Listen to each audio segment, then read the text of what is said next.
Hello viewers, welcome to my channel. Ash colour Kali ঠাকুর রং করার বিশেষ পদ্ধতি আজকের এই ভিডিওর মাধ্যমে তুলে ধরব।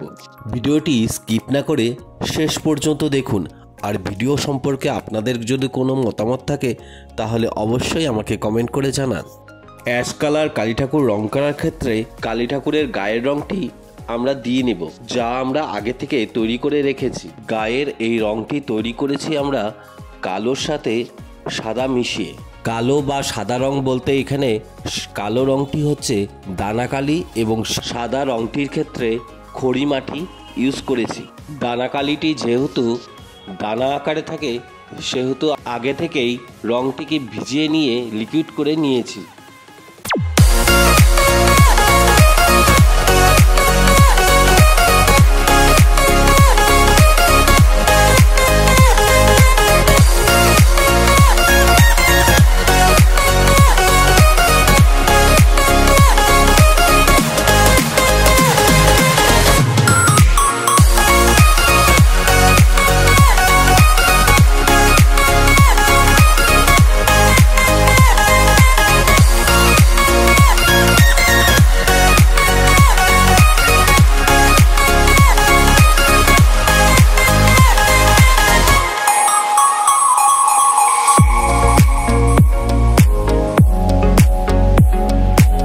এইখানে আপনারা যেই রংটি দেখতে পাচ্ছেন এই রংটিকেই মূলত আমরা অ্যাশ কালার বা সিলেট কালার বা ঘষা কালার বলে থাকি। আরও একটি কথা আগে থেকে এখানে বলে রাখা প্রয়োজন যে এই রংটি ঠাকুরের গায়ে অ্যাপ্লাই করার আগে অ্যারারুটের কলপ আমরা এখানে মূর্তির সারা গায়ে দিয়ে নিয়েছি। আপনারা ভিডিওটিতে যেমনটি দেখতে পাচ্ছেন।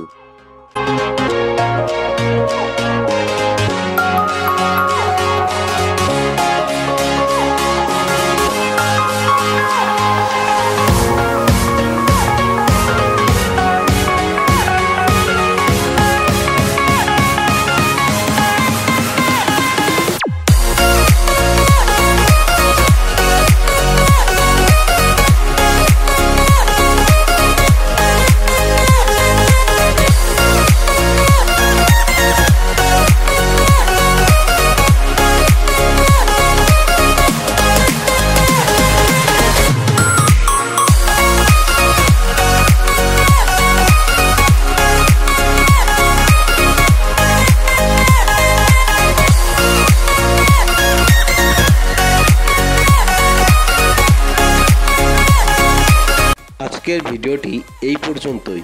শেষ পর্যন্ত দেখার জন্য অনেক ধন্যবাদ। চ্যানেলে নতুন হয়ে থাকলে অবশ্যই চ্যানেলটি সাবস্ক্রাইব করতে ভুলবেন না যেন।